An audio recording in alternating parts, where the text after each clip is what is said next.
আজ বাড়িতেই handi chicken try করলাম। নমস্কার বন্ধুরা, আপনারা সবাই কেমন আছেন? আশা করি সবাই ভালো আছেন এবং সুস্থ আছেন, সাবধানে আছেন। গোয়ার ছোট্ট সংসারে আপনাদের স্বাগত জানাই একটা মিনি ব্লগে।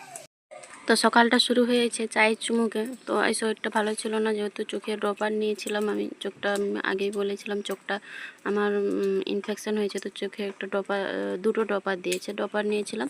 তাই ওর বাবা বলল, তুমি ড্রপার নিয়েছো যখন একটু শুয়ো, আমি রেডি করছি চাটা। তোর বাবা চা করে দিল আজ।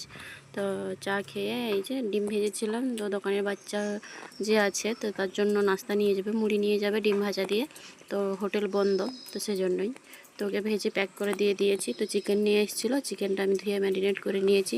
তো রোজকার তো একই রকম রান্না বান্না করি, তো ঝোল ওই যে মশলা কষিয়ে ঝোল করি। তো সেজন্য আজ ভাবলাম একটু আলাদা স্টাইলে রান্নাটা করি। তো চিকেন হাঁড়ি তো এইভাবেই বানায়, তো আমার কাছে মাটির হাঁড়ি ছিল না। তো আমি এটাই মানে এটা তো আমরা হাঁড়িই বলে থাকি, যেহেতু এখানে এতেই আমি ভাত রান্না করি, তো সেজন্য এতেই আমি রান্না করছি।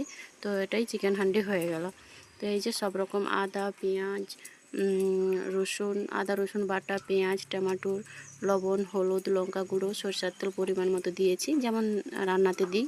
তো আজ আর সাদা তেল ব্যবহার করি না, সরষের তেলটা দিয়েছি যাতে একটু টেস্টটা ভালো হয়। তো সেজন্য এই যে তো এখন সব কিছু দিয়ে দিয়েছি, ভালো করে দিয়ে এবার ভালো করে ম্যারিনেট করে নিই। তো অনেকে দেখেছি আমি গোটা রসুন দিতে। তো গোটা রসুন যারা পছন্দ করে তারাই দেবেন, না হলে দেওয়ার দরকারই নেই। তো আমরা কেউ পছন্দ করি না গোটা রসুন, তাই দিইনি। তো এই যে ম্যারিনেট করে আমি বসিয়ে দিয়েছি হাঁড়িটা। তো এই যে এটা এখন আস্তে আস্তে জ্বালন দিয়ে একটু অনেকক্ষণ ধরে রান্না করব। তো বাইরে মাটির উনুনে রান্না করছি, কেমন টেস্ট হবে জানি না। তো এইভাবে রান্না আমি এই ফার্স্ট টাইম করছি, কেমন হবে জানি না, কেমন হবে আমি বড় ভিডিওতে জানাবো।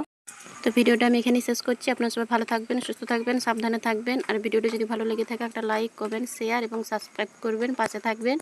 দেখা হচ্ছে পরের মিনি ব্লগে। বাই।